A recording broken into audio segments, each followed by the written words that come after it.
Let me see something.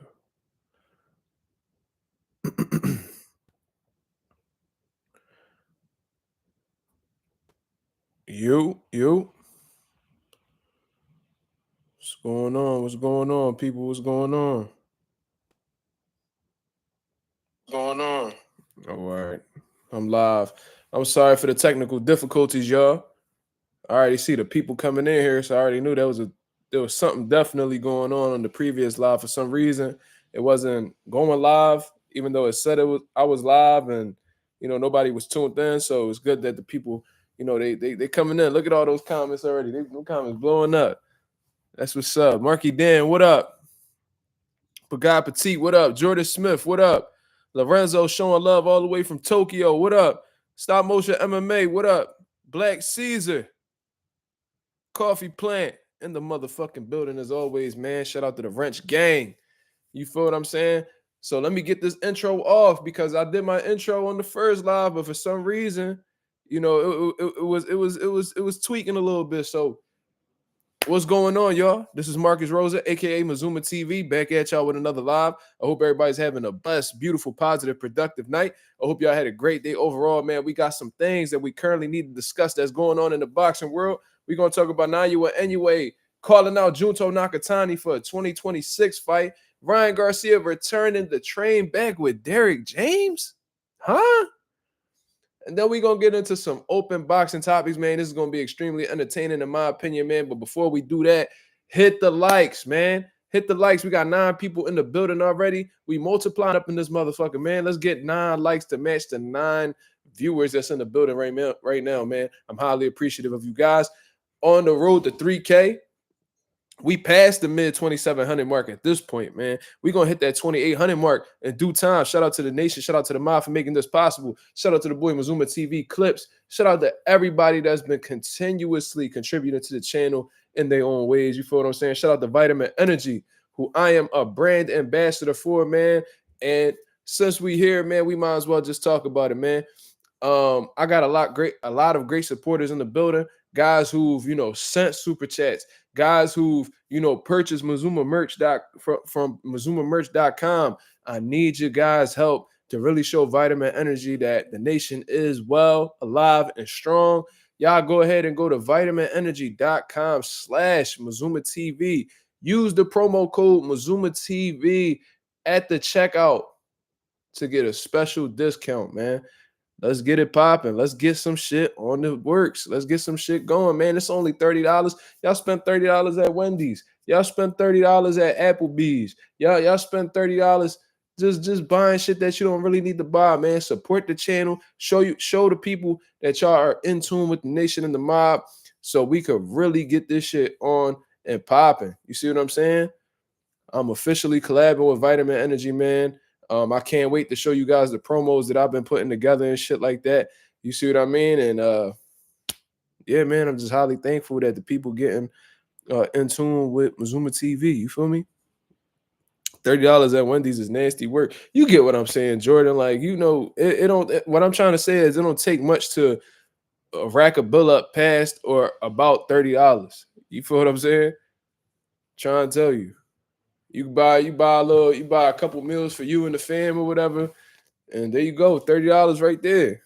I bought 2 Jones from Popeyes today. That shit was $25. You know what I'm saying? Like, it really be like that. But let me see who else in the building. 4 for 4 feed the whole fam. Ain't no way a goddamn 4 for 4 gonna feed the whole fam. That's a burger, fries, a drink, and what else? Nuggets? That shit ain't feeding nobody. Niggas in your crib starving to feed 4 for 4, feed the whole fam. Niggas starving in that motherfucker.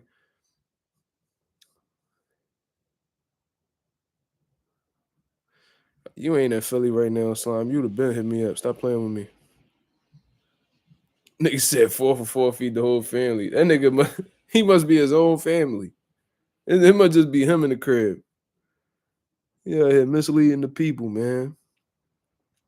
But nah. Shout out to everybody that's in the building, man. We got some shit that we need to discuss, man. It's some exciting news, some very promising things that happen to be coming together for the future, man. Junto Nakatani versus Naoya Inoue, man.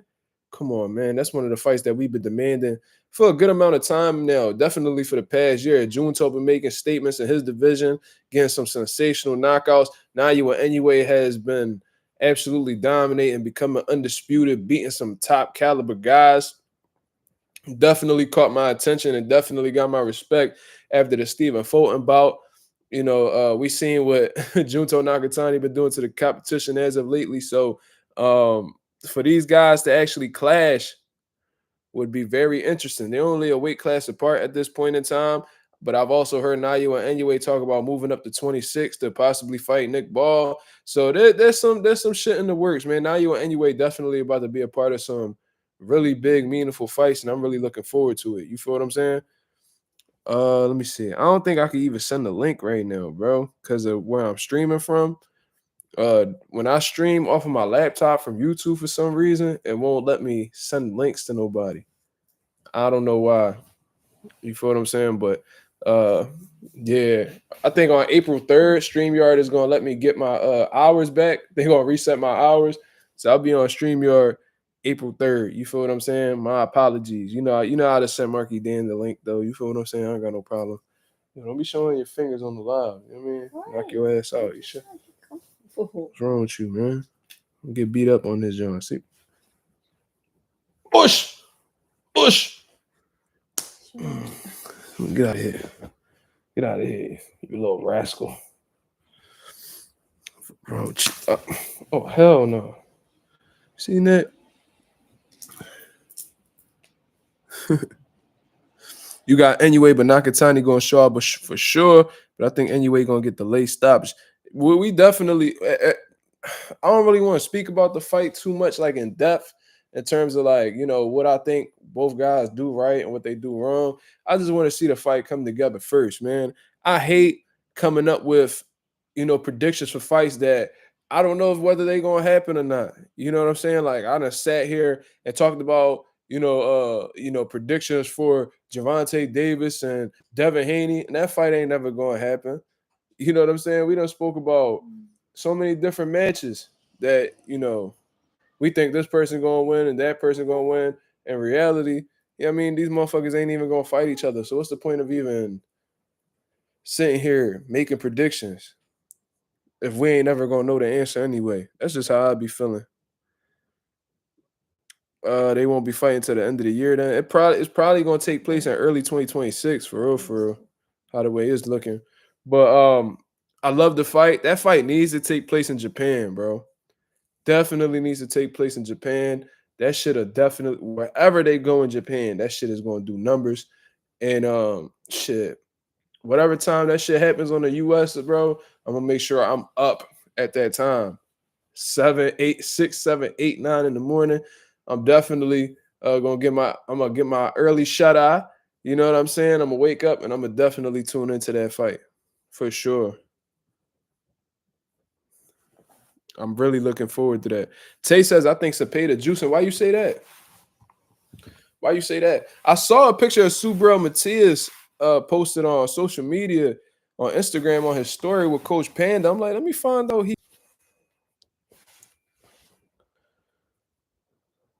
Hold on. Hold on. All right, y'all. I'm back.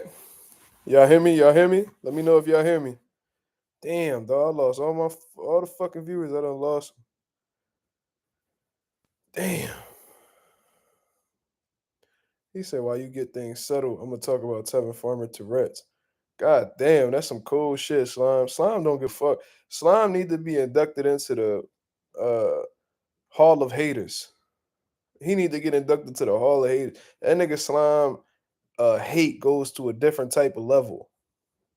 That's a diabolical motherfucker right there. That nigga wanted to bro, we just started getting the live popping. We ain't even been on here 15 minutes yet. This nigga want to get into Tevin Farmer Tourette's. Now, I'm gonna say this. If that nigga done had Tourette's his whole life, he been hiding that shit real good. And I'm gonna tell y'all why. I done seen Tevin around for years. Years. I'm talking years, way before he won a world title. Any of that. I seen him around and I never noticed that tick. Never noticed that tick, bro. So if that's a tick that he's always had, then I don't know if you could take medication for Tourette's to enable it or I mean disable it or whatever the case is, but bro, how the fuck are we just no, you know, the first time I noticed it when he fought Jojo Diaz, he kept looking up, kept looking up. I'm like, yo, why he keep doing that? Why the fuck he keep doing that? I would challenge anybody to watch his previous fights and see where that tick came from. I've never seen that ever. Like, can anybody tell me what fights he did prior to the Jojo Diaz fight when he was making all those title defenses? When did we ever see him do that? So I'm not saying he a fraud. I'm not saying he lying. I ain't saying none of that. You know what I'm saying? Because only he know that. You know what I'm saying? I'm sure there's people that been with him his whole life that could probably, you know, say that, yeah, he's been dealing with this. But the first time I've ever seen that tick was the Jojo Diaz fight. You know what I'm saying? So I'm like, bro, what that looked new to me. I'm sure, and I've been watching Tev a long time. Go watch the who he beat for that world title. Was it Billy Dib? I mean, go watch that fight back. Go watch them fights he had when he was defending his titles on the zone. Where did he ever show that tick? I don't know, bro. That's kind of not like I said. I ain't saying he lying, but it's just funny. Like if you've been dealing with Tourette's your whole life, and we just noticed, and we've been watching you for years, and we've just noticed it recently. I don't know, bro. It's like if you got Tourette's, that's something you can't really hide, and it's like how we just finding out about this. We should have seen this from the rip. Like we seen that cross eye you got, nigga. We know that we done seen that years ago. We done seen that cross eye years ago. But we just finding out you got Tourette's. God damn. The fuck? That Tourette's should be just as noticeable as that cross eyed you got.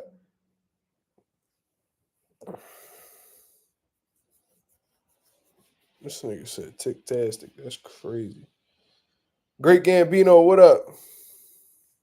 Said Tevin Farmer a real dog. Yeah, he definitely a dog. He got a lot of grit about him, a lot of determination about him. But that's the Philly fighter for you, man. Like, you know, that I heard he had a hand and a shoulder injury, and they was talking about stopping the fight. He said not to stop the fight, and he still was letting his hands go.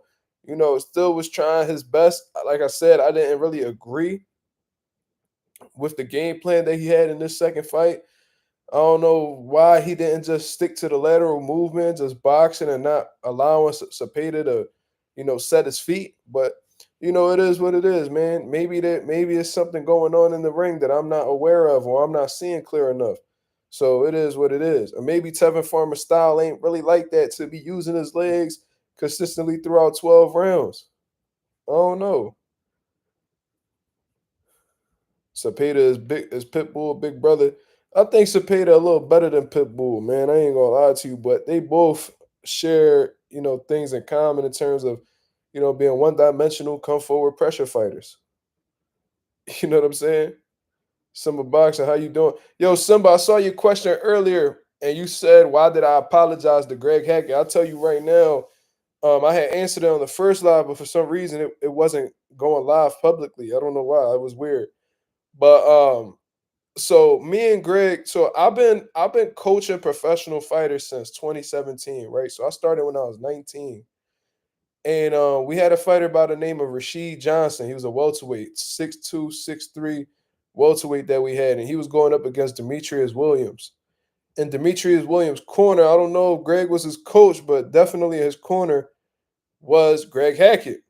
And I don't know if Rashid Johnson and Greg Hackett had some words in the past or whatever the case was, but Greg was extremely vocal about how the way he felt about Rashid Johnson. Said he ain't got no heart, blah, blah, blah. And there was some words that was exchanged between my team and his team. You know, it was really just Greg, but, you know, it was our team versus Greg pretty much. So then the fight went on. Our fighter knocked Demetrius Williams out or whatever. And I think Greg Hackett had made a post on Facebook some years back and said pivot boxing ain't shit. without Brandon Robinson or whatever the case was. And we took that as disrespect because, we was an up and coming boxing team. We was building our stable little by little. We building our management stable little by little. We didn't even have our gym yet. But he said that, and we was like, where the fuck did that come from? Like, why would you even say that?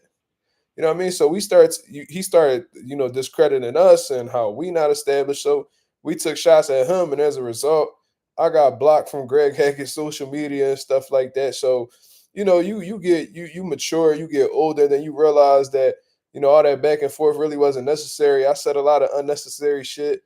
You know what I'm saying? So just being the grown person that I am, being a whole father now and shit like that, even though Greg did say some out of pocket shit too, I took it upon myself because he probably don't even remember it to apologize. You know what I'm saying? So it is what it is. I ain't got no bad feelings towards Greg Hackett. We've competed against each other a few times, especially on the pro level, and it's all love. It's all love. You feel me? So um, that was why I had apologized to him in that first interview I did with Greg Hackett, Simba Boxing. And my cat name's Simba, by the way, so that's pretty dope. The cat that everybody talking about on here. You know what I mean?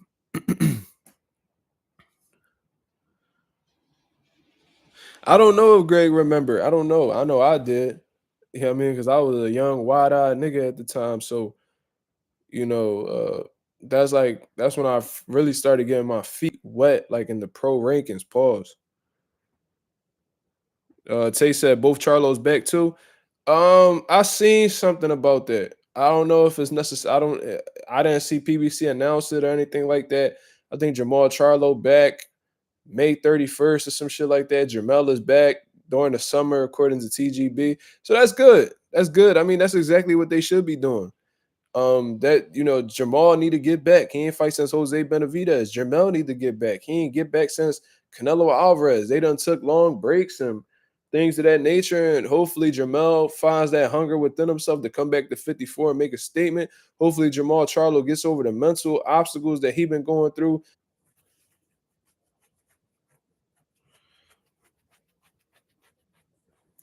My fault, y'all. The weather is really bad.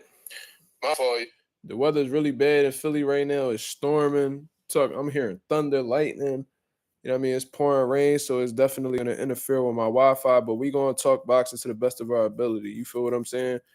Um, yeah, y'all niggas wild. And he said, "What color your cat?" That's crazy. That's a really bad John. But Simba is orange and Blackie is black. But yeah, man. So like I said, it's good that the Charlos both coming back. I'm not fans of them personally, like I've said on several occasions. However, they do contribute to the sport in a positive way. They both got good stuff. Jermel's an exciting fighter. He always go for the knockout. His aggressiveness, his intensity, especially when he was at 54. Jermel, on the other hand, great skills, fundamentally sound. And if he catch you with a good shot, he could hurt you and get you up out of there too. The Hitman and Iron Man. You know what I mean? That's their nicknames, the Charlo brothers. You know what I'm saying? So looking forward to seeing them come back. That's a good John. Now, we spoke about Naoya Inoue and Nakatani. That's a fight that we want to see. You know what I'm saying? And hopefully that gets made as soon as possible. Hopefully we don't got to wait until 2026. Hopefully they can speed up the process and get us those fights as soon as possible. Let's talk about this Derrick James and Ryan Garcia situation now. I've seen a lot of people trying to run the Derrick James aid. And they was like, "Oh, we don't know if Derrick James is gonna train Ryan Garcia for this next fight." Oh, and I told you guys when Ryan Garcia was about to do that exhibition with that Japanese dude, Derrick James was on stage with Ryan Garcia. Did like all y'all had to do was just go watch that video. So at that point in time, which was not that long ago, people, Derrick James was associated with Ryan Garcia, and that was way after the comments that Derrick James had made about black people, talking about digging George Floyd out of his grave and putting him back in, and saying all types of disrespectful shit about black people. I've spoke about it multiple times. If y'all need to go look it up to go hear exactly what he had to say, feel free to do so. But he said a lot of disrespectful shit towards black people. And, there's been some black fighters that, have responded to it, and said that they didn't like what he said. And they said, fuck Ryan Garcia as a result. You know what I'm saying? There was others who, like Shakur and Keyshawn, who, they heard what he had to say. They were still kiki and all in his face, smiling, just happy that Ryan Garcia is on live with them and shit like that. You had like Lamont Roaches that was out here and was like, bro, I don't fuck with Ryan Garcia for what he said. Fuck Ryan. So salute to Lamont Roach for that. But then you got people who still run to his aid and defend him, even though he said racist shit about black people, like Gervonta Davis. You see what I'm saying? And listen, man, Derrick James is somebody that I was heavily inspired by at one point in time. Like, I loved how the way he coached his fighters. I love what he was doing from a historic standpoint. Had one undisputed champion, the other unified. You know what I'm saying? He had two pound for pound level fighters at the same time at one point in time. Jermell Charlo, he was a pound for pound fighter at one point. Earl Spence, he was on the pound for pound list as well. So he had two pound for pound fighters that, he started Earl from the ground up in the pros. You know what I'm saying? But Jermell Charlo, he took from, he took it from Ronnie Shields and made him a more dangerous fighter, in my opinion. Completely revitalized his style, made him sit down on his punches more, just completely switched him up. So I always respected Derrick James's work. You feel what I'm saying? So um, I used to like really watch like his pad work routines and see like the type of workouts that they'll do. I even reached out to Derrick James. Word to my son, bro. I reached out to Derrick James at one point in time and asked him if I could, pretty much shadow a session to see what it's like to be a part of like a world-class training camp. Unfortunately, he said no and that his, sessions were closed off. But I would ask him questions in the DM here and there and he'll answer and shit like that. So I perceive Derrick James to be a stand-up, cool dude. And I never heard nobody throw no dirt on Derrick James' name. Never Earl, none of that. You feel what I'm saying?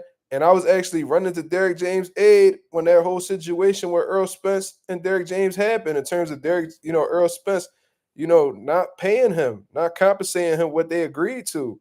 You know what I'm saying? So I was like, damn, like I was rocking with Derrick James. I'm like, bro, I got your back. Cause as a trainer, I know what it's like to get fucked over by a fighter. It's happened multiple times. And like I say, everybody talk about what the fighters go through. Don't nobody ever talk about what the trainers go through. Trainers are the most fucked over people in the sport of boxing. They're the most vulnerable people in the sport of boxing, if we being honest. You see what I'm saying? So, I was defending Derrick James, like, yeah, I hope Derrick James get every dollar that he's looking for, blah, blah, blah. Then when this Ryan Garcia situation happened, I was like, damn, I wonder if Derrick James gonna speak about this situation. Because Ryan Garcia is such a fucking idiot that I'm thinking, damn, he disrespected them black people, but he got a black trainer. He just lost a great trainer in Derrick James. I'm under the assumption that Derrick James is going to be a stand-up individual in this situation and say, fuck Ryan Garcia, fuck you and your money. You can get your racist ass the fuck up out my gym. Right? So I'm like, I'm waiting for Derrick James to say something. Time ticking, and I'm like, you know what I mean? Maybe he just reserving his thoughts. And maybe he just come out, later when shit cool down. Shit cool down. Like, damn, Derrick James really not saying nothing. Like, what's going on? Then, boom, Ryan Garcia takes that 1 year fine. I mean, that 1 year ban and all that shit. And before the 1 year ban is over, he's about to do this exhibition with this Japanese dude. That pretty much fell. That pretty much done fell out of them people's hands because Oscar De La Hoya was like, y'all not about to have my guy fight on y'all card without, paying me. So what we doing? So then Ryan Garcia faked the injury, which he's currently being sued for, I believe. And now he's just, focusing on this fight with Rolly Romero May 2nd. So I'm watching the press conference. I seen the Japanese dude threw paper on him and shit like that. And I'm watching the press conference. I'm like, yo, that's Derrick James sitting next to Ryan Garcia. What the fuck is Derrick James doing sitting next to Ryan Garcia? Did he not just hear what happened? Like, what is we doing? So I'm like, wow, Derrick James really just like he really acting like Ryan Garcia didn't say what he said about black people. So then I'm under the impression that damn, Derrick James, he really all about the money. And listen, as trainers, bro, it's cool. Like, especially, Derrick James had a professional career. He wasn't that successful.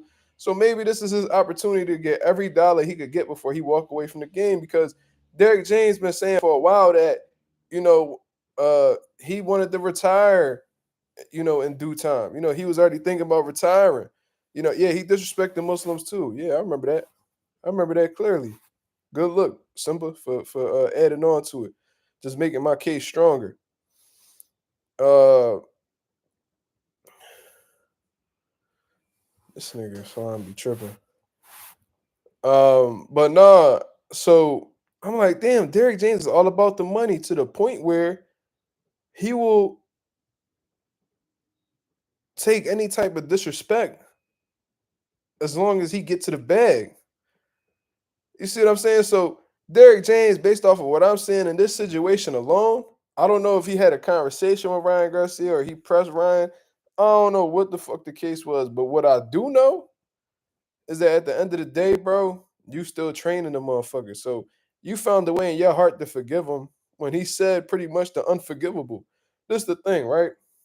When people show you that they have a deep hatred towards a certain individual or a race, that's something that's something that's taught to them. That's something that was passed along to them.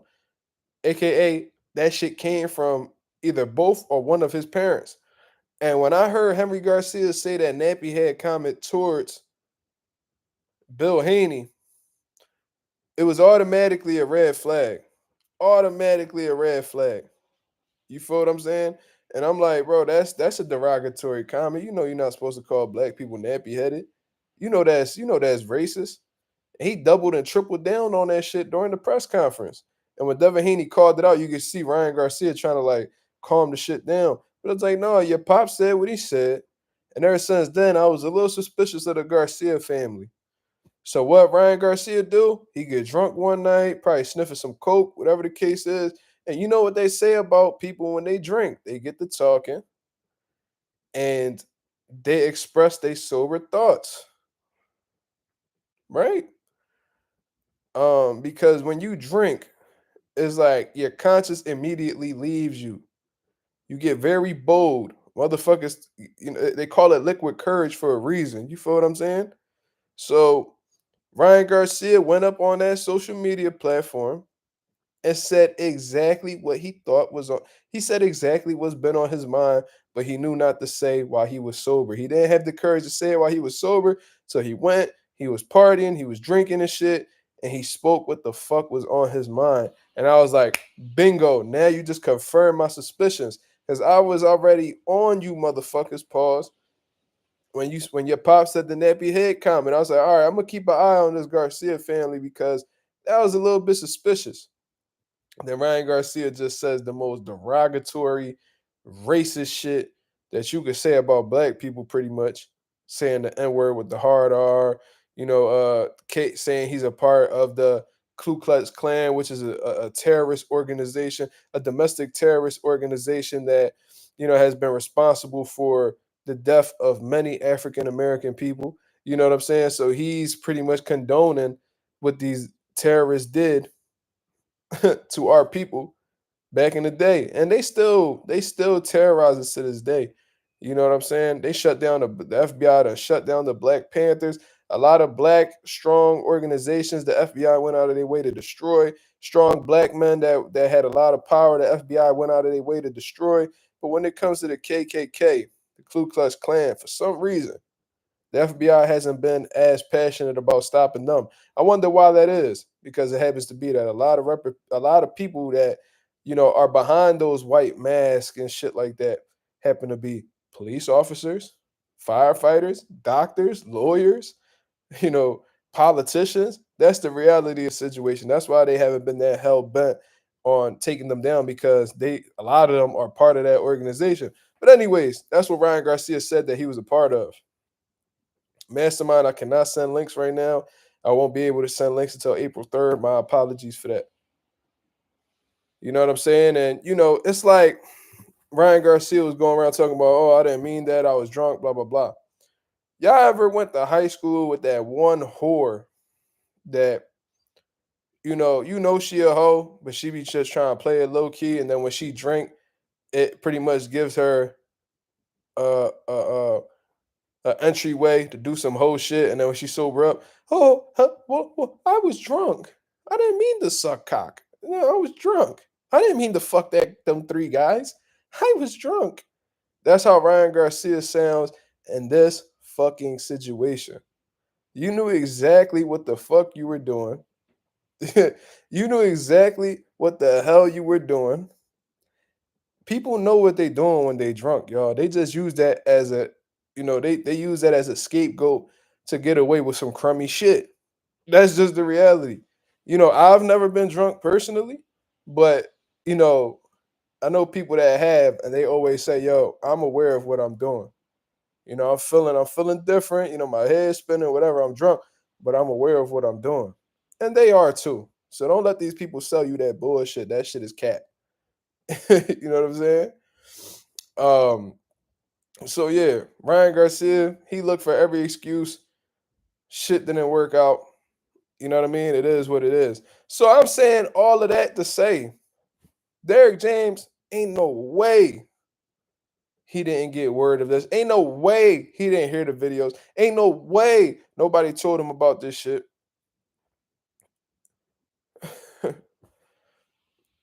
Yet, this man is still choosing to stick by Ryan Garcia. You know what this shit remind me of? Y'all remember that Steve Wilkos show where the dude was like talking about beating his girl ass and all that shit? And Steve Wilkos was like, yo, you could go out this way and never be in that man's life again. Or you could go through this entrance and stick with the man who's been abusing me all these years. And the girl's like, I'ma stand by him. I'ma stand by him. I'ma stick with him. I'ma stand by him. That's how Derrick James' whole ass looked with Ryan Garcia after this whole situation. Uh oh. Here come them nut ass firefighters. Look, look, look, look, look. This Derrick James. Man. Yes. Look at the screen. That's Ryan. Look. That's mine. That's what you're gonna settle for. I'm gonna stick beside him. Mm-hmm. I'm gonna stick beside him. That's Derrick James. I'm gonna stick beside him. Hoe ass nigga. So it's sad that I went from, really being inspired and motivated by Derrick James to looking at him and feeling like he a goddamn coon. You know what I'm saying? It's disappointing when, I'm not going to ever call Derrick James an idol because that's never what he was. But it's sad seeing people you look up to in the game, not necessarily meeting them, but seeing their actions and then being like, damn, you ain't nowhere near how I thought you was, cuz. It's like you ain't nowhere near, you ain't nothing like I thought you was, bro. Yeah, I mean, it's like getting to know that one, and I'm sorry I keep, going back to women and shit, but it's like when you first meet a woman or whatever, and you get this impression that she's such a good person, and you know what I mean, she got her shit together, and then when you get to know that person, you're like, oh, she a piece of shit.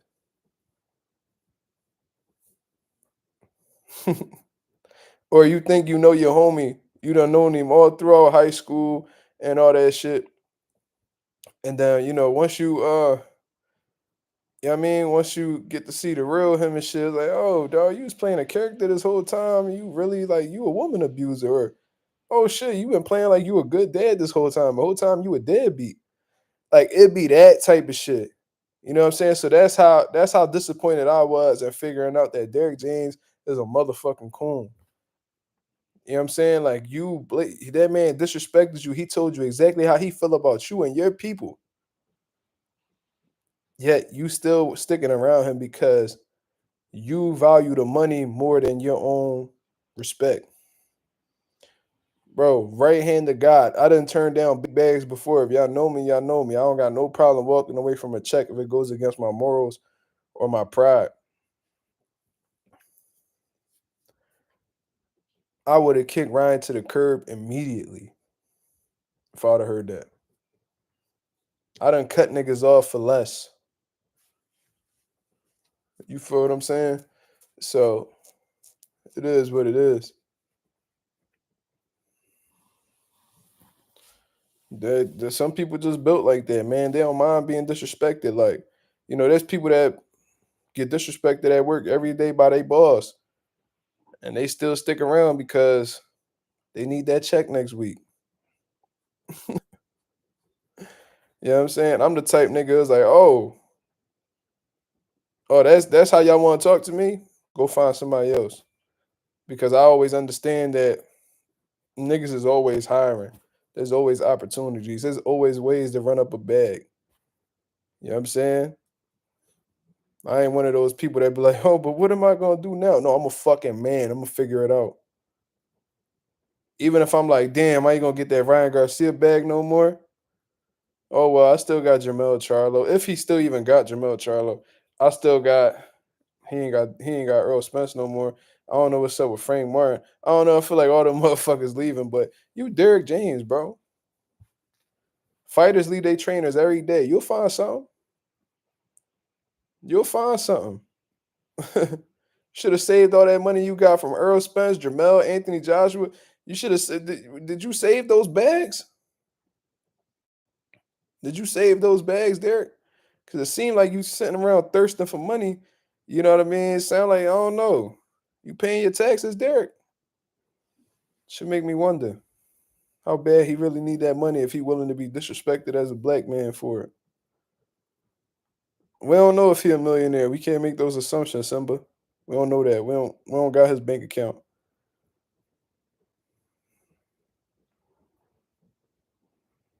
You know what I mean? I don't know if he a millionaire.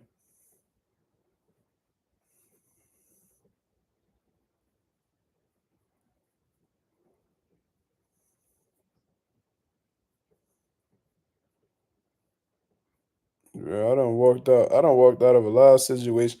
When I felt like there wasn't respect nowhere, bro, I dipped. Fuck out of here.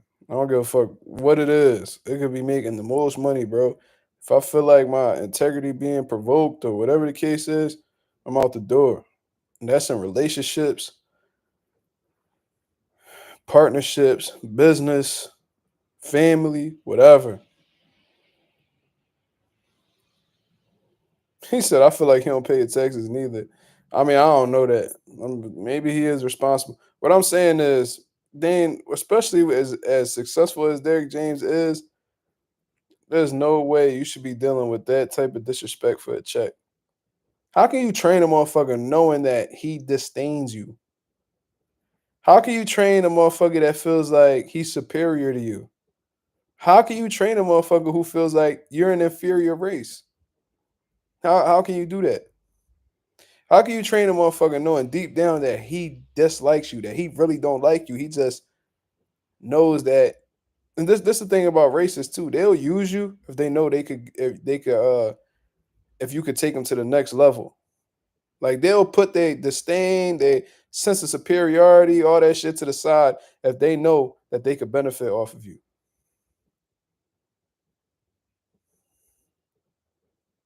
You know what I mean? Ryan Garcia happens to be one of them. He know Derrick James is a good coach. You know what I'm saying? He knows that Derrick James has what it takes to, sharpen his skills and, make him have him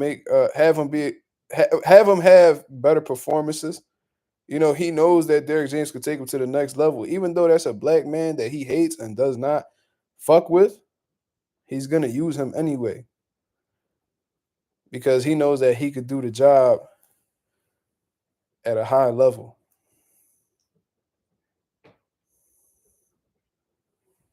You know what I'm saying? Yeah, coffee money around everywhere. Especially if you Derrick James. You probably got fighters knocking at your door that you turning down.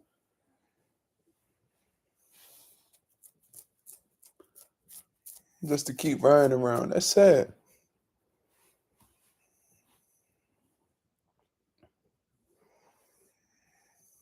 You told me you gonna start snoring out this motherfucker. Every time my girl heard me talk, she fall right asleep. I don't know what it is. But all right, y'all. We spoke. I don't really want to speak too much about Derrick James. That shit's just disappointing more than anything, to be honest with you. But let's get into some open boxing topics, man. We've been on here for 44 minutes. You know, the rain calming down, I guess, because the Wi-Fi been on point for a while. You know, let's get the likes up. We got 16 people. This a low view on live for today, but it is what it is. Boxing slow right now. Ain't nothing really controversial going on. So we just staying consistent. We staying disciplined. You feel what I'm saying? So let's get the likes up. Let's get the likes up. Rain fucked up the algorithm. YouTube was on some bullshit off of the rip because, bro, I had a whole live set up already, and when I went live, like it didn't go live publicly. It was so weird. Can Zoo redeem himself versus Joey Spencer? Absolutely. You know, as long as Tim Zoo isn't too battered from them last two fights he done had, you know what I mean, against Bakram and Sebastian Fundora, he with his experience and power and overall strength, he should beat Joey Spencer. Joey Spencer, besides the Jesus Ramos fight, he's green. He's inexperienced. He hasn't fought anybody notable. Go look through Joey Spencer's resume and tell me who this man fought to, give you the reassurance, the confidence that he could beat a Tim Tszyu.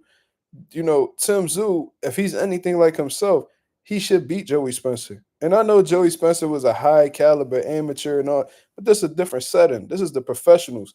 And ever since Joey Spencer has turned professional, he's been spoon fed by Al Heyman and PBC. I don't know exactly what made them, fight Jesus Ramos. I don't know why PBC put him in that position. He was completely overmatched.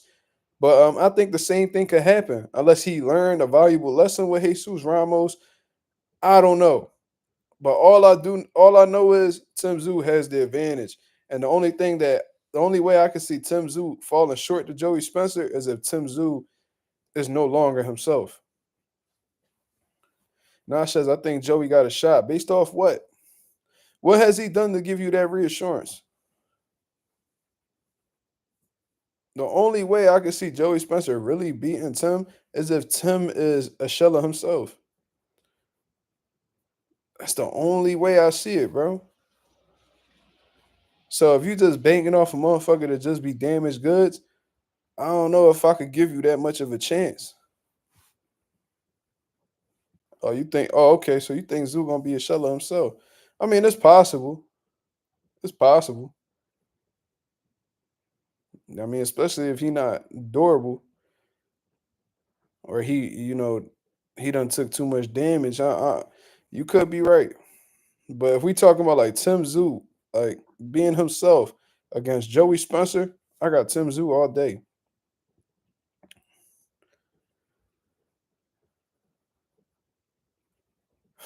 He was having flashbacks in that Bakram fight. He rushed his comeback. He rushed his comeback. He should have never turned around that soon after that Fundora fight. He should have let himself really heal, let the injury heal, and then come back. You know what I'm saying? But Tim Tszyu, I don't know. He a little bit. You can tell he a little hard headed. Should Shushu go for a title? Which route should he take? I mean, if the world title shot is there, then Shushu should go for it. You can't be calling out these champions that all of a sudden get an opportunity and be like, oh no, I'm gonna fight another contender.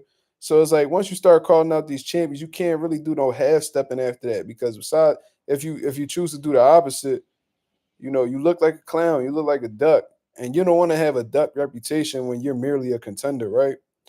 But if he isn't able to get any of the champions at 26, then he should fight another up and coming guy in the division. Like, really prove yourself, man. Like, Shushu, who the fuck has, like, the most notable name that I could think of that he's fought is Sagawa. Because I seen Sagawa around the block and shit. Who the fuck has Bruce Carrington beat to really make you be like, damn, like he ready for the world champions? You can't name none. You can't name none. He hasn't fought anybody credible. When you look at guys like Earl Spence, like, all right, he beat a Lamont. He beat a motherfucking he beat like the up and coming contenders like Chris Van Heeren and Philo Greco, shit like that. Like he really beat guys. Even the dude that Keith Thurman took the O from, Leonard Bundu and all that, who was ranked contenders, like he was knocking these motherfuckers off so he could become the number one guy. It's like Shushu and Xander Zayas, they both were top ranked. They've been spoon fed their whole career, given the right fucking opponents that they know they could shine against. They build them up for 14, 15, however many fights, between 15 to 20 fights. And then they giving them the green light for a world title shot. Then all of a sudden, these guys mandatory. It's like, damn, what did they do? They become mandatories to stay undefeated? Because they ain't beat no quality guys. You know what I'm saying?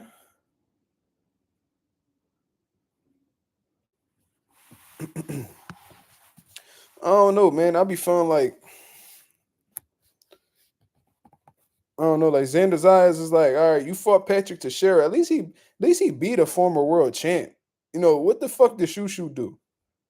He beat a former world champ, a champion that beat Carlos Adames and shit like that. Patrick Teixeira. All right, cool. That's cool. You know what I mean? But besides that, Xander ain't really put in no work out here. That man, he got that flash pass at Six Flags. You know what I'm saying? How all the general admission motherfuckers got to wait in line an hour and a half to get on a popular roller coaster. Then you got these niggas with the flash passes that don't get on the roller coaster 3-4 times before you even get an opportunity. That's what these top ranked motherfuckers is getting. That's what these motherfuckers getting. The flash pass. Like, the motherfuckers done got on the Superman roller coaster 3-4 times, and I'm sitting here an hour just waiting to get on it once. That's what these top ranked guys got. That's the power. That's the importance of having a big promoter behind you. Because all these rankings, they all up for sale. I tell y'all all the time. You know what I mean? You want that number one spot? You know what I mean? You got to cut a check for it. You want that number two spot? You got to cut a check for it. They all got prices. You know what I mean? If you got enough money behind you, you could really get some shit popping. Like, really think about it, bro. Like, these dudes be finessing. Like, shout out to Thomas Lamana, right? Thomas Lamana ain't beat nobody. Got a shot against Landy Lara. And then he'll run it up. He'll run his record up fighting a few nobodies. Then all of a sudden, he one of the top names to fight Jamal Charlo. Like, these dudes, there's a whole system behind milking this motherfucking game, bro. And you could go about it multiple ways. And they be doing it, bro. They really be doing it. You just need the right people around you that's connected to the right, connected to the right people. Or you just got to have a substantial amount of money behind you that, sanctioning bodies or promoters won't overlook you. Yeah, Smoochie the Flash Pass. That's what these motherfuckers got. You remember them, John? Six Flags? I used to be hating on them little white boys, man. You know what I mean? We had to pay $60, $70 for general admission. The Flash Pass probably run you like $150, $200. I couldn't afford no $150, $200 at the time. I'm like, damn. I'm like, didn't I just see this nigga go up the steps a couple minutes ago? And they was running that shit up on us, bro. They should have threw Lubin and Zayas. Ooh-wee. See, now, look.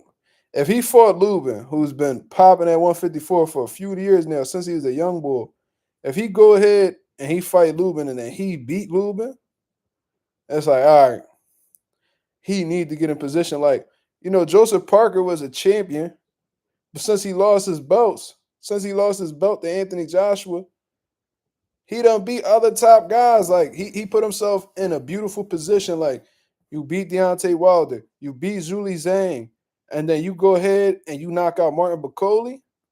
Come on, dog. Like, he beating quality motherfuckers. Like, before Daniel Dubois, Got his world title. Look who he ran it up against. Gerald Miller, Herkovich, Anthony Joshua. Come on. Like, before y'all get that world title, bro, it's like, I don't know. It's like these niggas getting world title shots without really earning them for real. They just happen to be at the right place at the right time with the right motherfuckers backing them. He might beat Scooter. I doubt it. You talking about Shushu? He ain't beating no Stephen Fulton, bro. A lot of these niggas ain't beating Stephen Fulton, to keep it real with you. Y'all seen him lose to Inoue and y'all just think he regular. Stephen Fulton not regular. It's going to take a really good fighter to beat Stephen Fulton. Inoue happens to be a generational talent. He said, what? You got Fulton over Scooter. Scooter nickname is Fulton nickname is Scooter. You meant Shushu. Yeah, that's what you meant. Over Shushu. Yeah, like they on two. Stephen Fulton, bro, look through his box rack, man. Look through his box rack. Look what he done been through early in his career. Look who they threw him up there against, bro. Early. They threw him in the dungeon early. He came out victorious. His resume is so slept on, bro. You can't find many prospects or contenders who came up like Stephen Fulton did and still came out on top, bro.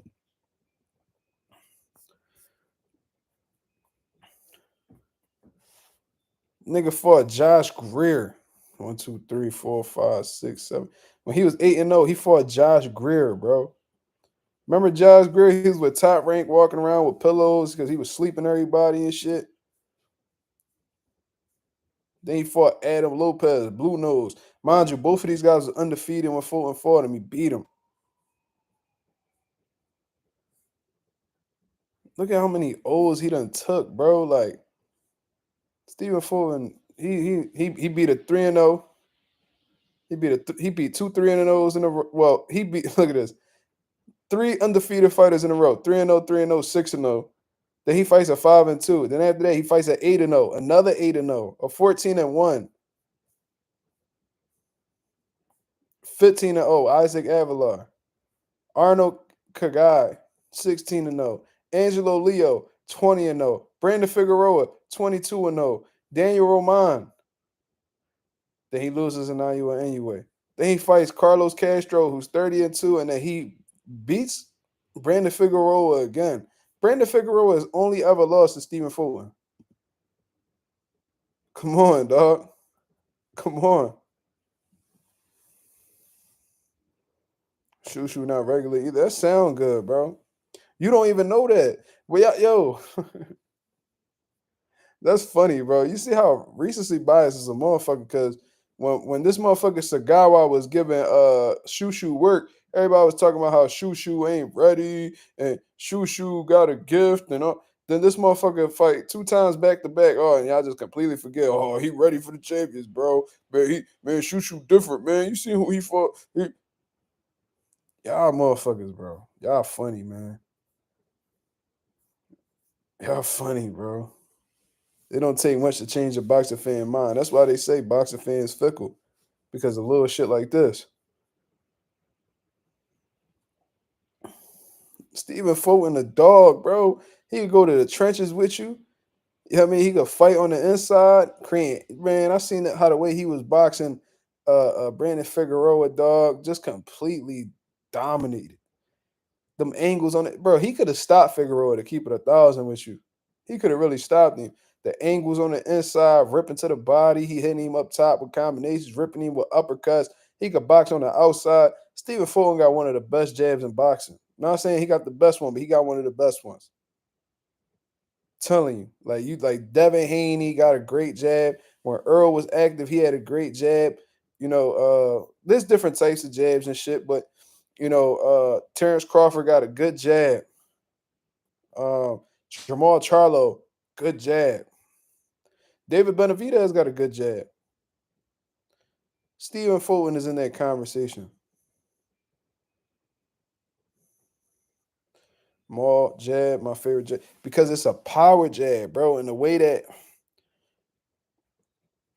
it's the way he catch motherfuckers at the end of that jab is what's devastating. What makes a jab good? That's actually a good question, Smoochie. Let's talk about it. There's different types of jabs, y'all. You got the fast jabs, you got the strong jabs, you got the jabs to the body. What makes a jab good is when you able to control your opponent with it.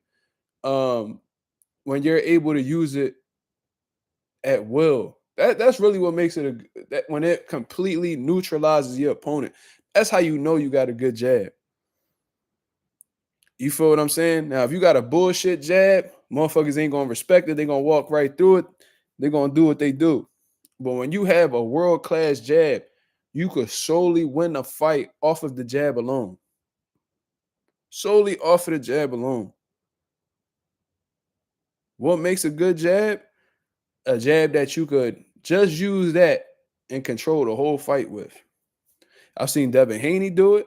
I've seen Jamal Charlo do it. I've seen Stephen Fulton do it. I thought Stephen Fulton showed an amazing jab when he fought Daniel Roman. Great jab. Angelo Leo, he showcased a great jab. When Jaron Ennis fought Romain Villa, great jab. Jamal Charlo, I seen him drop when he fought K9 Bundres, who was a former world champion at 154. He dominated with a jab. Yeah, when Jamal jab is like a right hand. That's how you know you in there with a strong motherfucker, a dangerous motherfucker. When they could hurt you with their lead hand. Yeah, Bam got a very sharp jab. Bam got a very sharp jab. I apologize for not acknowledging Bam, one of my favorite fighters. Shout out to Bam Rodriguez, one of my favorite people I've met in the boxing world. Bam Rodriguez has a phenomenal jab. Yeah, bro. Watch that J-Rock and Jamal Charlo fight. Jamal hit J-Rock with a jab, and Breadman told you after the fight, he said, yeah, man, we got hit with a good jab, and his legs was gone. If you're able to take a nigga legs away with a jab, it's different, bro. It's different. It's different. If you punch just as hard, if your jab feel like a backhand, bro, that's crazy. Triple G has a sensational jab. I was referring to active fighters, but I modeled my jab behind Triple G's. Truth be told. I watched that David Lemieux fight. Go ahead and watch that Triple G versus David Lemieux, bro. Dominated with the jab. Was hurting Lemieux with the jab. Snapping his head back. This nigga hair, flying everywhere. Crazy.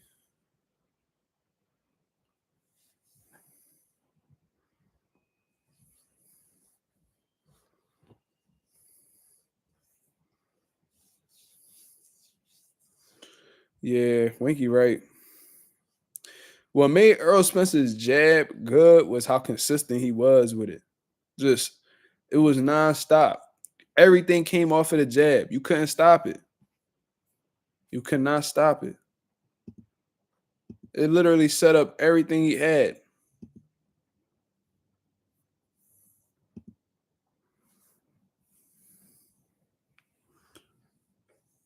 Triple G smoked a lot of elite guys at middleweight. I was kind of disappointed. I'm kind of disappointed with Triple G resume though. Like he got the Lemieux, he got the Daniel Jacobs. He fought Canelo, all that shit. But it's like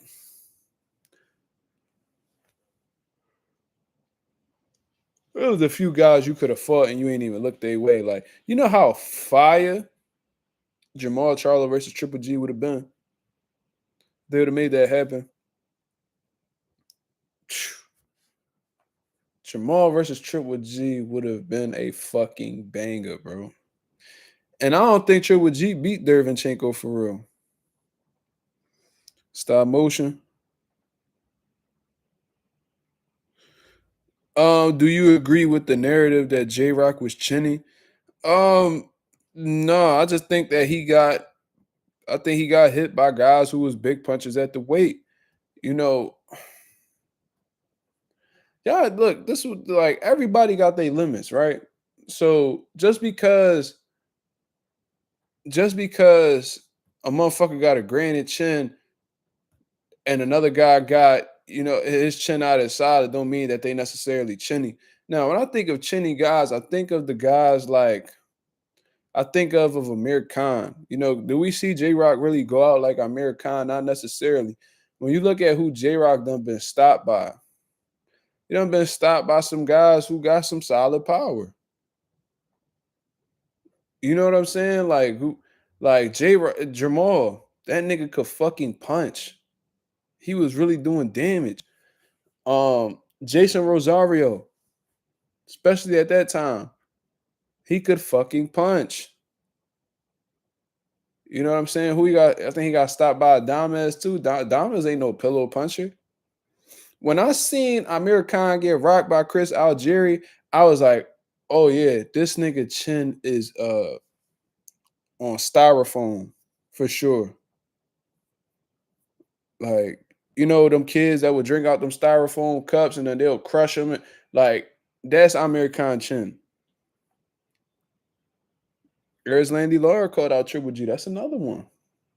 That would have been a great fight to see. Yeah, bro. This Amir Khan looked like he almost did a split against Bud. Bud hit that nigga, boom, bing. And he was like, and Khan, like, he did like a little 360, then he fell over.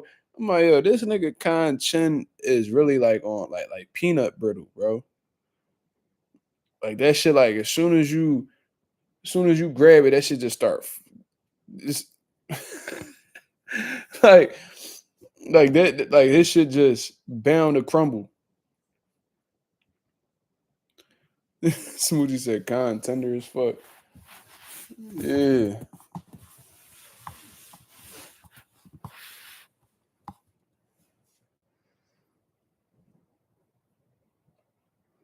Mm-hmm. Wet paper bag, styrofoam, all that shit.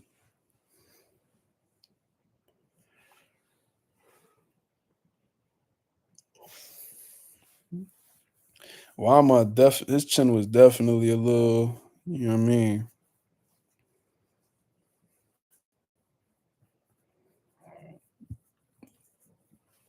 Yeah, I Khan quit against Bud. I ain't gonna lie to you.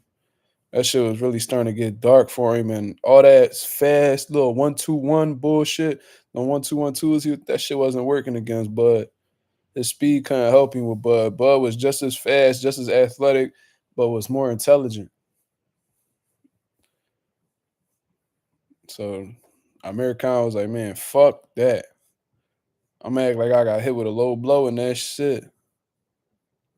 Kind of throw a hook here and there, but he came in with the 1-2-1-2 all the time. Always came in with the straight shots, but he was so fucking fast that like it'll freeze niggas up.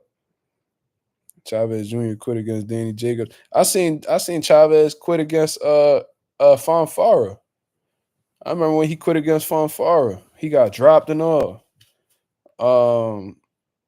Yeah, he a quitter, bro. And Danny Jacobs, he knew that Chavez was an easy bag. That's why he was always calling him out. He knew that nigga was a turkey, and plus, but he was a son of a legend, and he would get a bag off of it. Daniel Jacobs got paid. He went to the zone at the perfect time.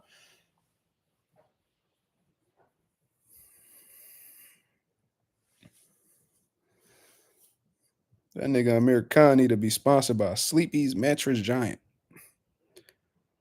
The way that nigga go to bed. Mm-hmm. Khan should have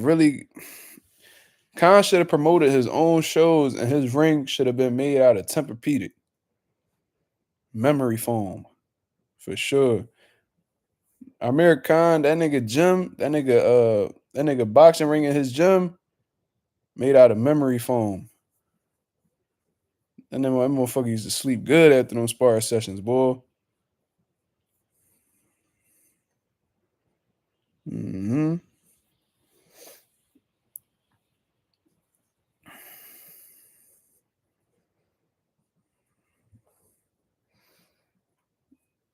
Man, because my Donna wasn't my Donna at that time. That's why. Amir Khan would have fought the Maidana that fought Broner or Floyd. That nigga wouldn't have made it. I heard Maidana really wasn't taking boxing. Like Maidana used to do boxing because he was good at it, not because he loved it. You know, Robert Garcia talked about it all the time. It was Robert Garcia who revitalized Maidana's career. Like Maidana was always cool, you know what I'm saying? But Robert took him to the next level. And it had to be because of the world class work he was getting with Mikey and all that shit. You know what I'm saying? Like, you'd be surprised, bro. And you know, I'm a big Mikey Garcia fan. When I seen that Mikey Garcia broke Maidana ribs and sparring and all that, I was like, oh yeah. Maidana getting some good work over there at RGBA. That's a gym I want to visit though. I heard they just opened a new John. What is it, Moreno Valley? I don't know how far that is from LA. But I would love to go visit Robert Garcia. I need to find a way to get in contact with Robert. I know somebody who would get in contact with Robert. I would love to go visit. Has Greg came to your gym before for an amateur show? A few amateur shows Greg done came to because he had fighters on the card and shit. But like to come to train, nah. We don't. That's the thing. We don't really be not necessarily open to having other trainers at our gym, but like we got a system, you know what I'm saying? And when you got too many trainers in one place, a lot of testosterone could be around the room, and it could be, you know, you can't have too many men in the same area. You know what I mean? Hate and envy be coming around. We done tried it before. It don't really work for us. So the system we got works. We win. We was voted best gym of the year. You know, since 2022. What we do works. Smoochie said, "Can you just walk in and visit any of these notable gyms?" Yeah, you welcome to come to mine. We open Monday through Friday. You know what I mean? I mean, yeah. I mean, if they open publicly for business, and now if they a private gym, that's different. But like, if it's a regular gym that like is looking for clients and you know all that, then yeah, you should be able to publicly walk in. But you always welcome to come to my gym. You part of the nation, Smooch. So it's cool. Has anybody ever? Yeah, yeah. There's been people that try to walk in and try and start shit. You know, like dope fiends. They'll come in and be like, "Oh, I want to spar," or like niggas who come out of jail. Oh, I never lost a fight in jail. Give me the best fighter you got, and then they get beat up outside the ring, and they walking out the gym with a knot on their head. Like I don't know why people do that. Like you know, there's trained fighters in the gym, and you coming in there talking shit, acting like niggas gonna give you a fair one. They take pride in fucking people up, and you giving them a reason to fuck you up. I would never understand that. That's like that don't make any sense. Like that don't make any sense. Like we had a dope fiend come in. He was talking crazy, so we kicked him out.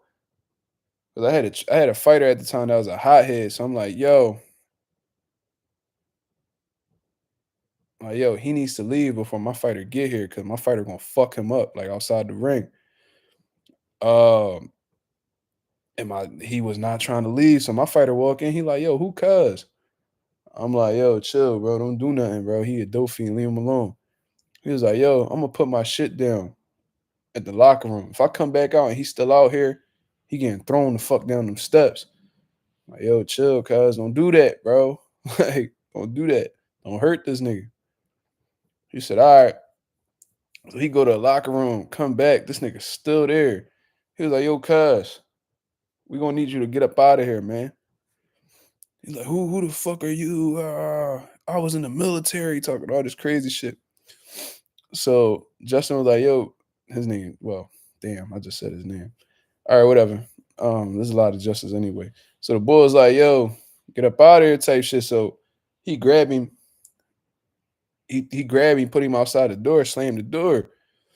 So my dad look out the hole of the door and shit and see that he stole my dad ring camera. My dad had a ring camera at the entrance of the gym.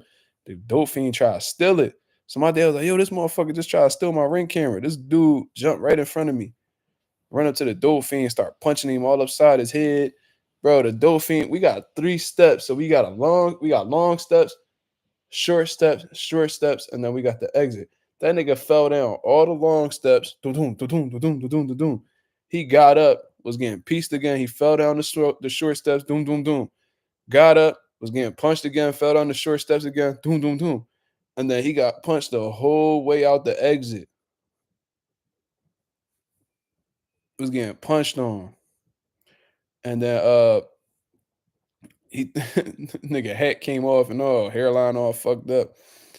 And he was like, yo, let me get my hat back. He's like, come get your hat, nigga, come get your hat.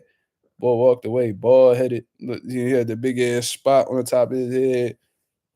All that. Left that bitch humbled in a motherfucker.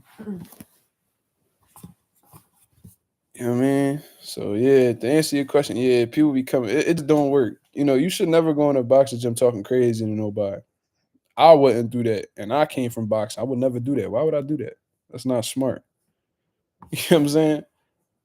MMA gyms, mixed martial, like don't go in no karate dojo talking crazy. Don't do that. You know what I'm saying?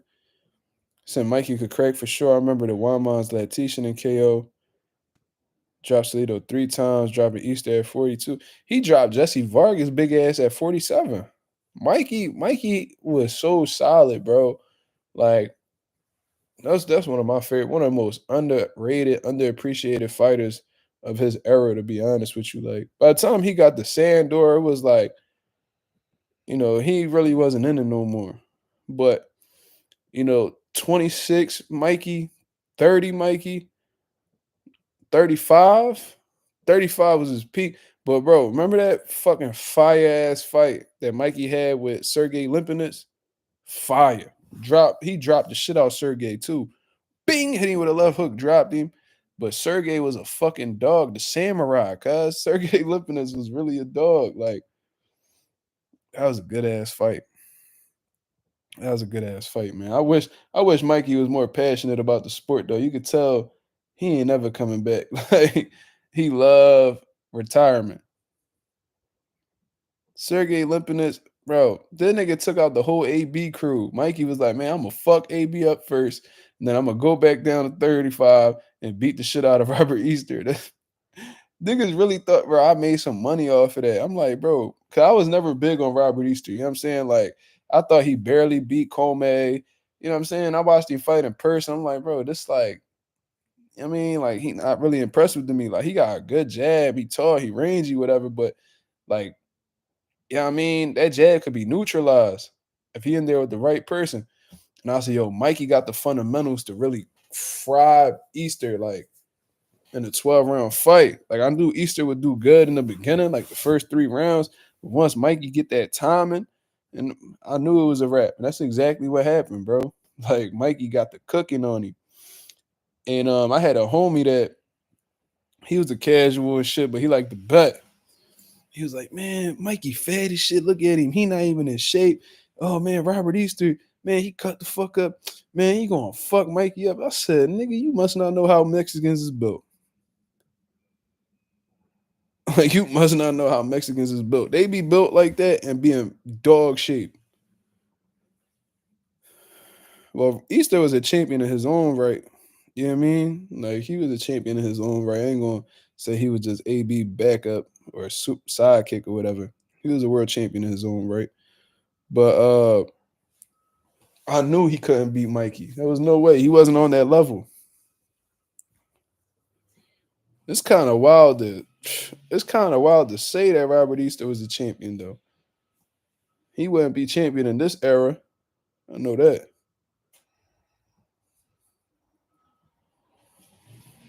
For sure. He definitely wouldn't be a champion in lightweight now. That boy had he dropped I think he dropped Robert Easter with a right hand. Bro, at the end of that fight, Robert Easter already got like a skinny face with high cheekbones and shit. His shit was on dubs. Like his eyes looked like they was shut. I was like, damn, Mikey did him dirty. Mikey whooped his ass. I wanted to see Mikey and Loma, bro. That'd have been a great fucking fight at 35. A nigga on Twitter said AB a Hall of Famer. I mean, listen, man, Arturo Gotti in the Hall of Fame. You know, that's my point of reference all the time. Like, they put him in the Hall of Fame, bro. It's like how could you not put AB? Like, seriously. And you know, they're gonna lean on AB being a 4 division champion. So he might just make it in that motherfucker. I don't know. I don't think he is. I don't think he's worthy. I think he's the most overrated 4 division champion of all time. When you look at every boxer, let's just look it up. And I know I'll be, you know, people be mad when I be talking about AB.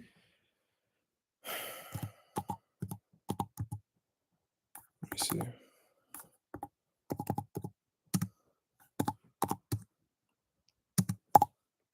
He not greater than Mikey. Mikey a 4 division world champion. He ain't greater than Canelo. He ain't better than Inoue.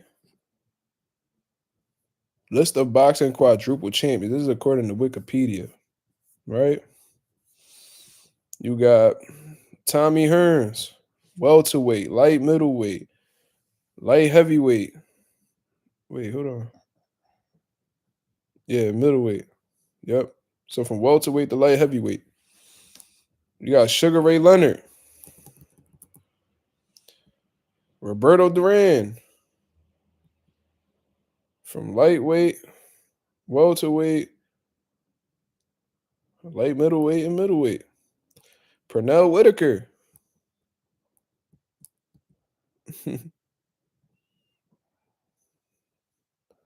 Lightweight, light welterweight, light middleweight. Wait, lightweight? Okay, 35, 40, 47, 54. Oscar De La Hoya. Roy Jones Jr. Floyd Mayweather.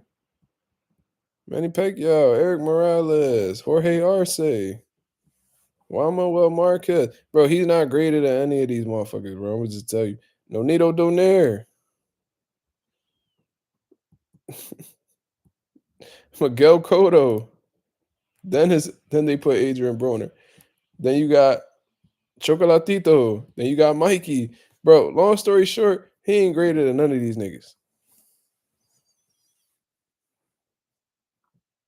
What are my thoughts on Hitchens right now? Good fighter. Good fighter. Good jab.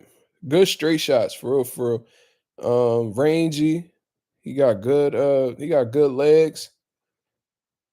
Accurate. Good timing. You know what I mean? So as a boxer, he's solid. I think he's a very sound outboxer with some athleticism, some good speed. I like his timing. I thought he showed good timing against Liam Paro. And he's shown, you know, against Liam Paro, he showed the ability to adjust, because in the early rounds, Liam Paro was kind of throwing him off and freezing him up a little bit with the pressure and the level changes and the combinations and shit. So he showed the adjust and then completely neutralize him in the mid and late rounds. So Hitchens got some skills.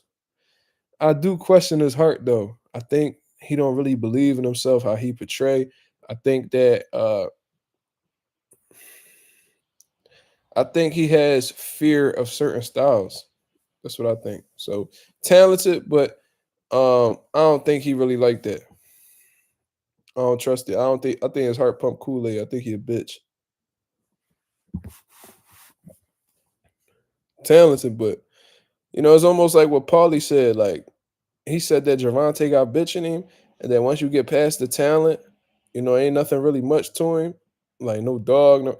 That's how I feel about Hitchens. I feel like the day that he get neutralized, or like the day that a motherfucker takes his jab away or something like that. I think Hitchens gonna really show who he really is, and I don't think he a dog for real. I think he a bitch. Like I remember seeing Rolly fuck Hitchens up in sparring, like, and he looked like he was just holding on for dear life, ain't want no trouble. Like, come on, man.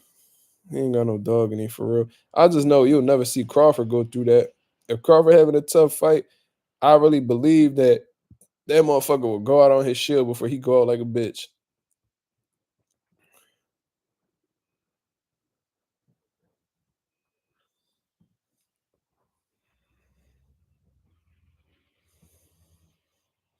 His coach was telling Hitchens, "You need to do more," and Hitchens was like, "You tripping? I'm up by a lot."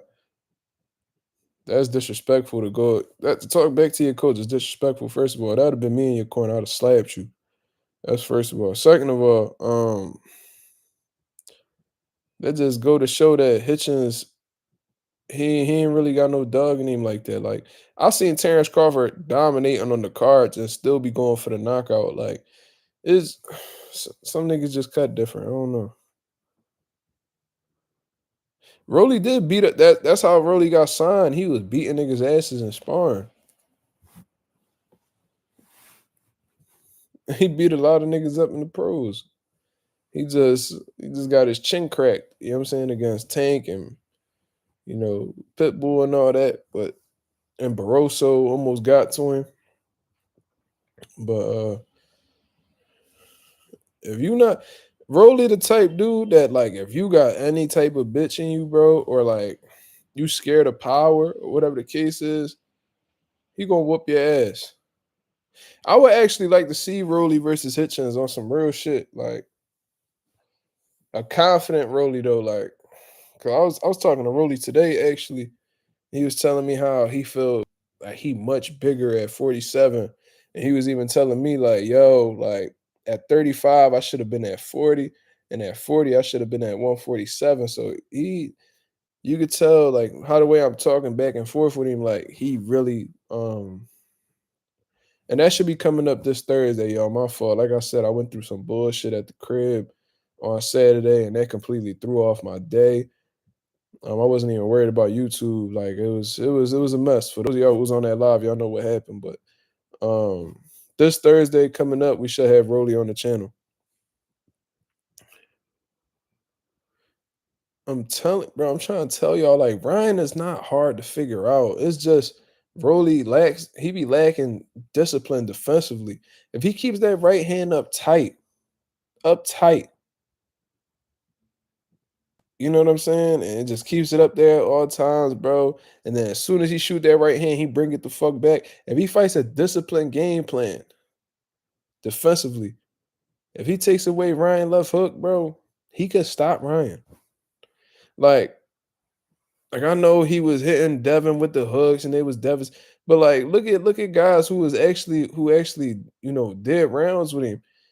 I know if he do that little California roll or whatever the fuck he was doing, and he show his ribs, the Rolly will break them motherfuckers, man.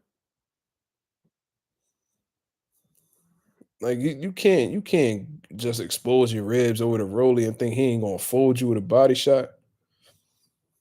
Try to be in his corner. He already got a corner. Yeah, I seen Rolly go out on his shield. I never seen Rolly quit. So I respect him. And he never tested positive for BEDs. You gotta respect that man.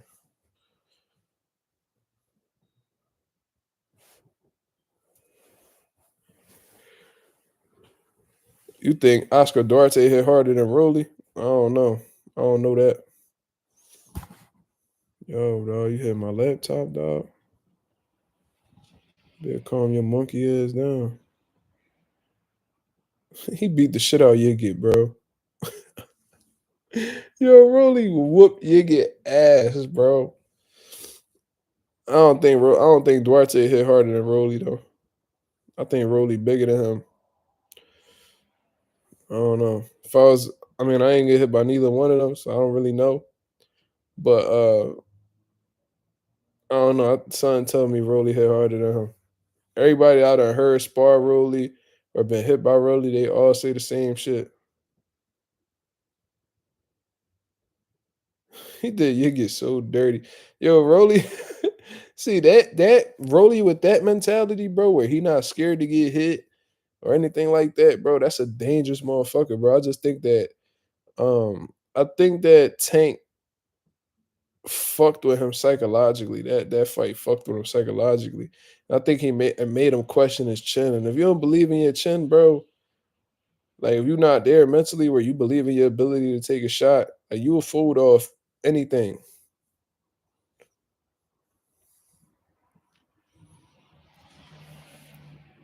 Rolly gotta watch B Hop and Tito Trinidad, man. How the way B Hop kept that right hand up tight the whole fight.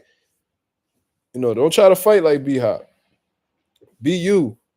But in terms of like being disciplined with that right hand being up and not drop. And then that's the thing, Rolly a drop. He'll from what I've seen, he'll drop his right hand when he's throwing his left hand or when he's about to throw his right hand. So what I mean by that is, like for example, when he's throwing a jab, this is jab right here. Boom. This hand will come down. Right? So he'll drop the fucking right hand while he's jabbing or throwing the hook. And then when he's about to drop, when Rolly got his hands up, when he's about to throw his right hand, he'll drop it before he shoot it.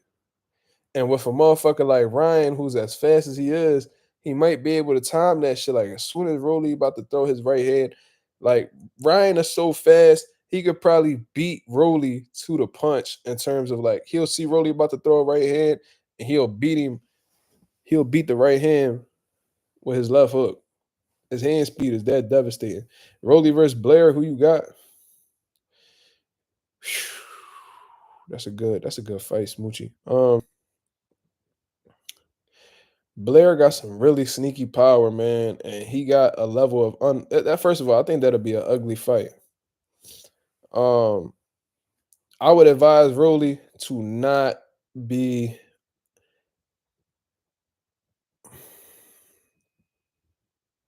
You want to be as close to Blair as possible. I think you'll be the safest you'll be with Blair is on the inside. If Blair catch you at the end of one of them left hands, bro, it could be lights out for you. He is very strong. Breadman said that well, all the guys he done work with, that Blair's one of the hardest punches he ever felt on the pads. And you could tell he got some power, bro. Like he not nobody to really be playing with. If I'm Rolly, I'm trying to make that shit an inside fight. Like you got bully Blair, put him against the ropes, fuck him up type shit, Mexican style. Woo. You know, that's what I'm doing if I'm Rolly. I'm not trying to get caught at the end of none of them punches that's coming from Blair. He throw them wild ass punches from weird angles. You know what I mean? I don't think you could really take those chances. Thank you. God damn. That shit made my vision turn black for a little bit.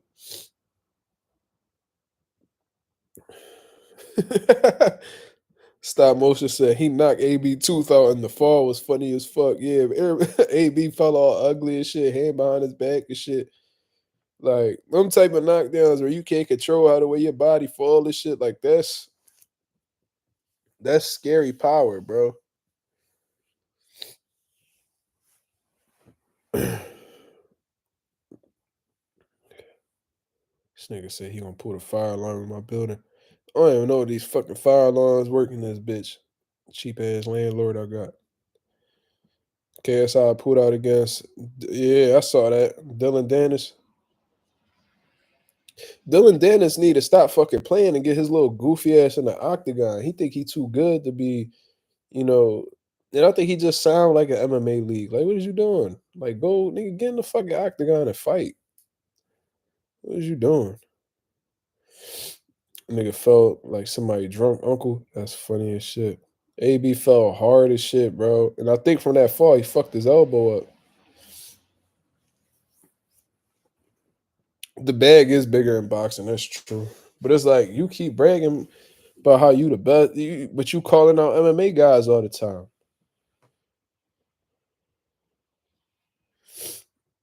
You know what I mean? Stop calling niggas out if you not trying to get in there. That shit's just corny. But yeah, and plus he fucked up a lot of his opportunities. With the bullshit he did. Like I don't know if Dana White will ever sign Dylan Dennis to a UFC deal. Can't control niggas like Dylan Dennis. They loose cannons.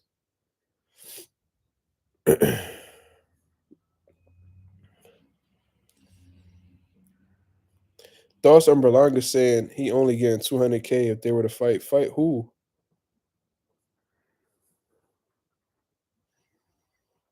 Thoughts on Berlanga saying that Plant only getting 200K. Who the fuck is he? Is he the promoter? See, Berlanga's a clown because he's not even his own promoter to even tell niggas what they gonna be getting paid. You know what I'm saying? Like you just left the deal with Matchroom. Most likely you gonna sign with somebody else. You're not your own promoter. You're not booking these arenas. You're not paying these fucking fighters. You're not fucking paying the undercard. Stop fronting like you this big ass boss, nigga. You are not like that, bro. Like you not of that level. You ain't on no Oscar De La Hoya level when he had Golden Boy Promotions or Mayweather when he had Mayweather Promotions. Like you not on that fucking level, nigga. You are a bum. You never won a world title. You never beat anybody notable. And when you fight somebody notable again, they gonna whoop your ass. Whether it's Diego Pacheco, whether it's fucking M. Billy, whoever, bro, you can't beat none of them top champions or top contenders at 168. So cut it the fuck out. And you publicly talking about lowballing Caleb Plant because you know he will box circles around you stupid ass. Like that shit is plain to see. You are a fucking hype job. You're a hype job, bro. You never beat anybody. Who's the best nigga you ever beat? Romer Alexis Angulo? Who's the best nigga you ever beat? Damon Nicholson? Cut it out. Cut it out. Why don't you fight, bro? Why don't you fight somebody? Fight a Demetrius Andrade. Fight a fucking Caleb Plant. Fight a because they love cutting Demetrius Andrade out the equation, bro. Like fight Jamal. Shit, I'll let you fight a Jamal Charlo. Why not? See how you stand up to the power, because you always claim you this big ass power puncher, but whenever you in there with niggas who got crack, you touching the canvas. You let Canelo little 5'7" big headed ass put you on your ass with a hook. And you ain't never rock Canelo or do anything to him. You couldn't even touch him clean for real. You said you hope Andre retire? Nah, man. I want to see Andre get a little bit of a moment, man. I would love to see Andre beat the shit out of Berlanga. I think he would too. That's the crazy part. I think he'll fuck Berlanga up right now. He ain't no fucking PR star, man. He was mad because they wasn't cheering for him in the Canelo fight. Nigga, because we wasn't backing your goofy ass. What the fuck you don't understand?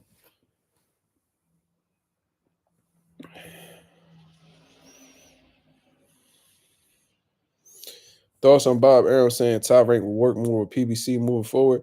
I mean, it's a great move. That's what they should have been doing off of the rip. Al Heyman's been super inactive, in terms of, creating events and shit like that. Maybe they need Top Rank in order to boost up their activity levels. You know what I'm saying? And plus, PBC got a good stable. Top Rank got a good stable. You know what I'm saying? Why not have them go up against each other? And maybe this is them working together to compete against Turkey Al-Sheikh and what they got going on. The only way they're going to be able to compete with Turkey Al-Sheikh is if they work together. They don't have the funds necessary. They ain't got the budgets necessary to go toe-to-toe with Turkey Al-Sheikh. I think we can all agree on that. However, what fans care about is the big fights. You know what I'm saying? So if PBC and Top Rank work together and they collab on some big cards where we can see, top tier PBC guys against top tier, top rank guys, now, regardless of the budget Turkey Al-Sheikh got, all eyes is going to be on that event. You know what I'm saying? So, I like the idea of PBC and Top Rank working together. I think it's dope. And hopefully, that comes true. Because I don't know how much time Bob got left, man.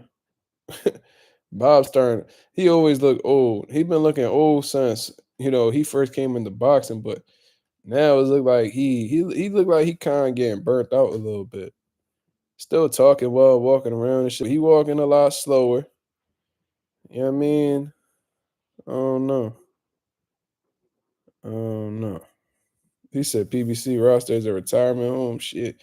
But look, like, I'm trying to think.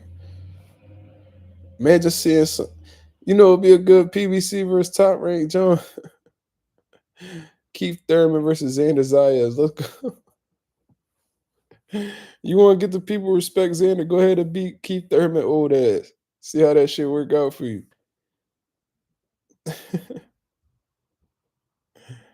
Top rank on deep farm. Damn. Top rank PBC. Erickson Lubin versus Xander. Yeah, top rank probably got too much in the clip for them niggas right now. Okay, especially the prospects. It's not even close.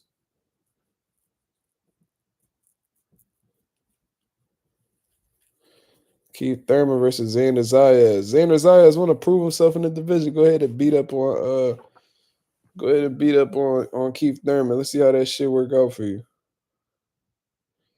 Rolly said top rank be taken care of. Yeah, he was talking about with tickets though. Like they be giving them complimentary tickets to the events and shit. So that's dope. That's good.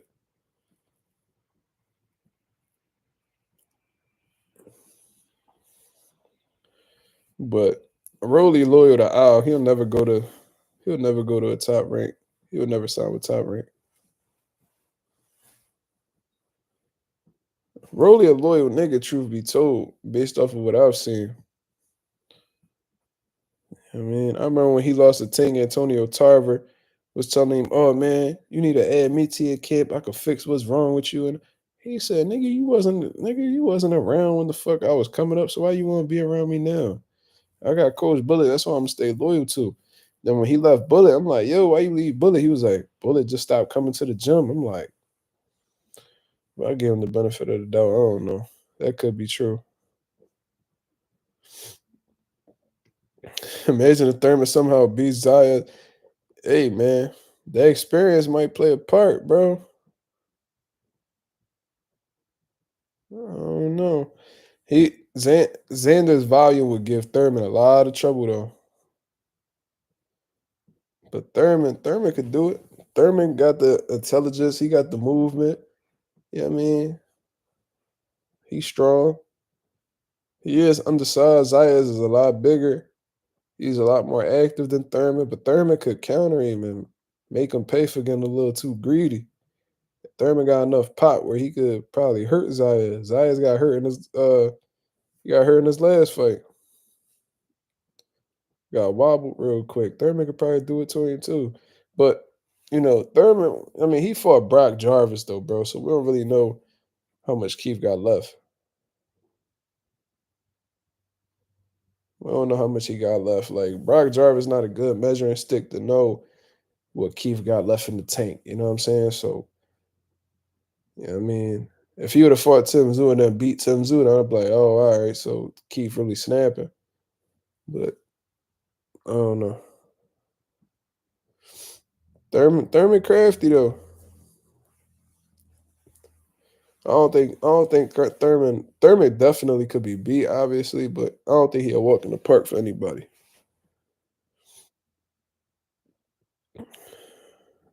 T.O. got so many ass whoopings to take, especially at 47. Shit.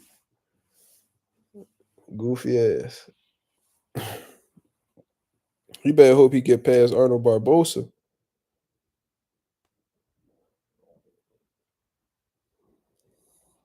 T.O. don't even want to look Keyshawn way, cuz.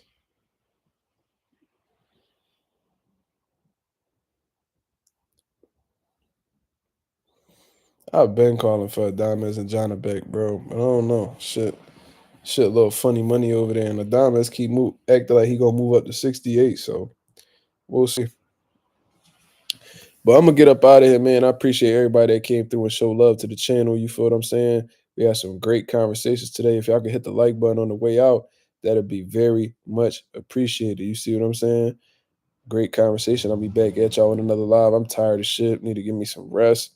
No, I'm looking forward to tomorrow though, man. I got work, pick up my son. Man, I haven't seen my son since Thursday. Friday, Saturday, Sunday, Monday. It's been I dropped him off what, Friday morning? Yeah, so I ain't see him since Saturday, Sunday, Monday. I ain't seen him in 3 days, man. I miss my young boy, man. So looking forward to getting him and spending time with him. But as soon as he go to sleep, I'll be here interacting with y'all. So y'all have a great rest of y'all night. Shout out to Nation and Mob. Go ahead and hit the like button on the way out if you appreciate the content. Mazuma TV, the home of boxing excellence. Shout out to Vitamin Energy for coming through and supporting the brand. You know what I mean? I'm glad to be an ambassador of Vitamin Energy. VitaminEnergy.com/Mazuma TV. Go ahead and get y'all the Focus Plus bundle, the 12-pack. Order that. Promo code Mazuma TV so y'all get a special discount on the product. You know what I'm saying? Great, healthy energy. You know what I'm saying? Until then, this is Mazuma TV. Y'all have a blessed, beautiful night. I'm out of here, man. Peace.